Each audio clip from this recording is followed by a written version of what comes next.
Assalamualaikum warahmatullahi wabarakatuh. Sebelumnya, selamat siang yang terhormat Bapak Dr. Marwan SAG SHM HUM MA selaku dosen pengampu mata kuliah Mediapreneur serta rekan-rekan mahasiswa sekalian. Perkenalkan, saya Indah Saputri dengan nomor NIM 023221469116 dari kelas MIA, Program Studi Manajemen Informasi Komunikasi, jurusan Komunikasi Informasi Publik, Sekolah Tinggi Multimedia Yogyakarta.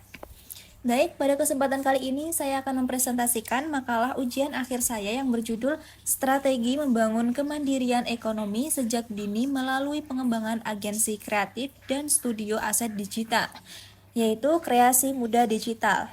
Baik, mari kita mulai pembahasannya. Memasuki bab pertama yaitu pendahuluan, kita di sini melihat realitas baru di mana pergeseran kebiasaan masyarakat ke arah digital memaksa para pelaku usaha terutama UMKM untuk ikut memasuk ke dalam ekosistem digital. Serta kebutuhan visual branding, UI UX dan konten media sosial bukan lagi sekedar estetika, tapi syarat mutlak untuk bertahan. Nah, peluang emas ini terbuka lebar bagi generasi muda yang melek teknologi. Namun nih, faktanya banyak agensi kreatif pemula yang tumbang di tahun pertama. Bukan karena karya mereka ini buruk, melainkan karena buta terhadap fondasi manajerialnya, terjebak perang harga, dan mengalami burnout. Oleh karena itu, bisnis harus bergeser dari sekedar vitamin menjadi sebuah painkiller, yaitu solusi konkret atas masalah pelik pasar. Nah, melalui agensi ini, rupa rencana bisnis Kreasi Muda Digital ini dirancang sebagai studio kreatif terintegrasi yang masuk akal dan layak dijalankan. Serta rumusan masalah dan tujuan dari makalah ini adalah untuk menganalisis penerapan usaha berbasis painkiller dengan strategi 3 lini, memahami urgensi profesionalisme, menguraikan implementasi etika bisnis spiritual, merumuskan strategi leverage, serta mengevaluasi kelayakan bisnis melalui 4 metode analisis strategi utama. Baik, sekarang kita beralih ke bab 2 mengenai metode analisis strategis. Nah, pertama, di sini kita mengukur ekosistem makro dengan analisis pastel. Dari sisi politik, di sini ada dukungan penuh dari pemerintah lewat gerakan UMKM Go Digital. Dan secara ekonomi, di sini pelaku usaha kini lebih memilih efisiensi anggaran dengan sistem kontrak proyek bulanan atau retainer dengan agensi eksternal.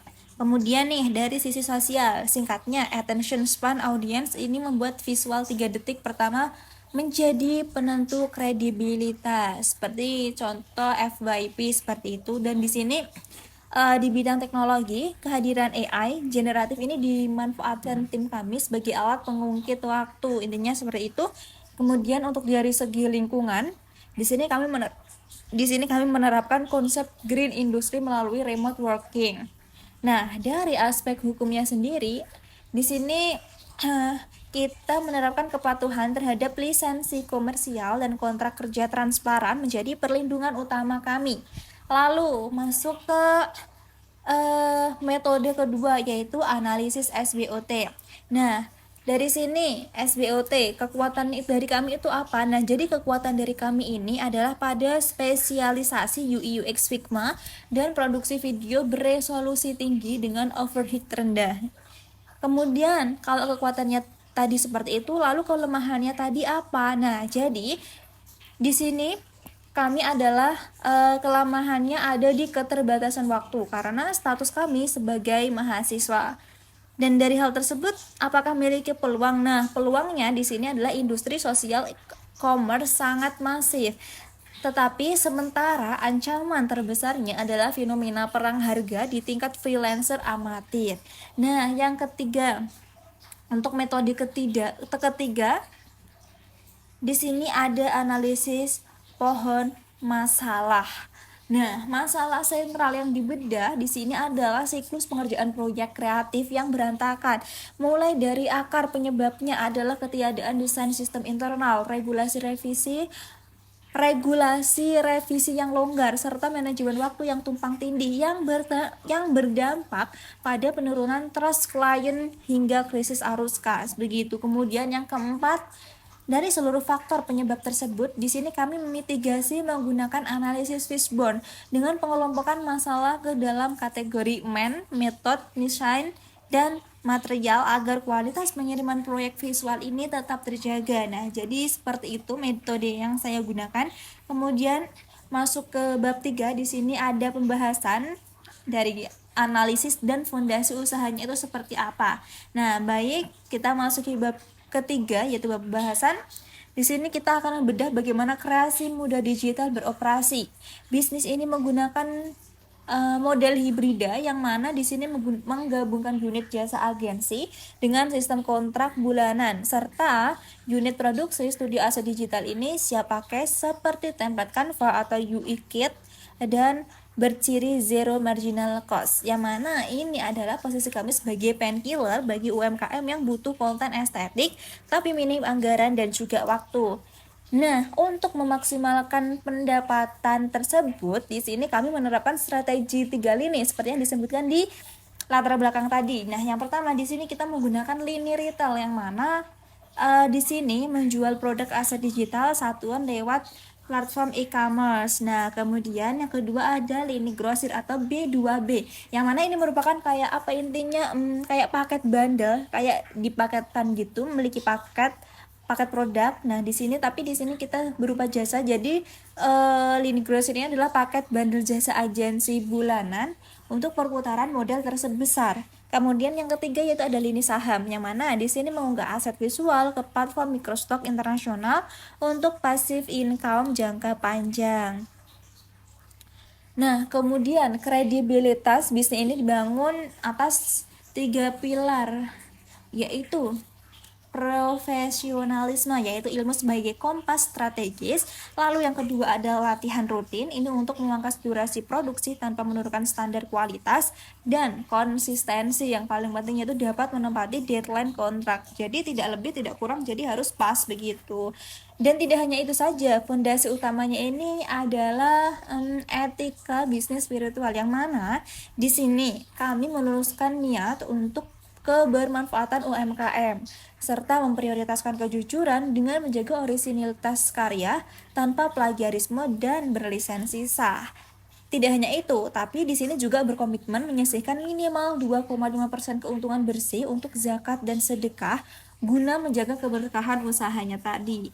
Dan yang terakhir nih, untuk pengembangan skala usaha atau scaling up, kami menerapkan strategi leverage day atau daya ungkit, yang mana di sini yang pertama ada daya ungkit pertama atau leverage people. Di sini membangun jaringan desainer lepas berbasis mahasiswa untuk menekan fixed cost.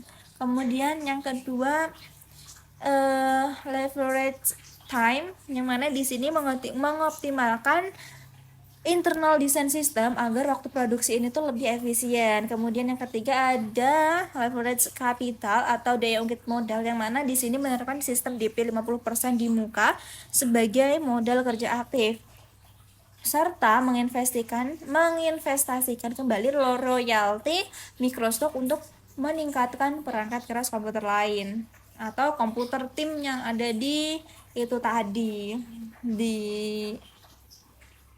di apa namanya di campaign itu tadi. Kemudian masuk ke bab 4, di sini ada kesimpulan dan juga saran. Baik, nah dari semuanya itu di sini sekarang kita sudah mencapai bagian akhir, itu penutup, dan kesimpulannya dari semua hal tersebut adalah membangun kemandirian ekonomi sejak dini melalui industri kreatif digital ini sangat realistis bagi generasi muda. Mulai dari rencana bisnis kreasi muda digital yang membuktikan bahwa kombinasi model usaha hibrida, strategi 3 lini, pendapatan, nilai profesionalisme, etika spiritual yang berkah, serta memanfaatkan leverage mampu melipat gandakan produktivitas dan menciptakan stabilitas keuangan yang tangguh tanpa ketergantungan modal utang dari luar.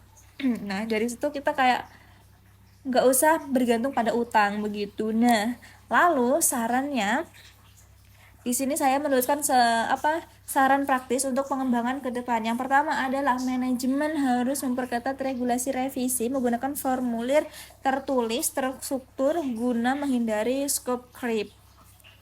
Kemudian yang kedua adalah memaksimalkan produksi aset visual di lini saham untuk investasi alat dan pembaruan spesifikasi hardware secara mandiri.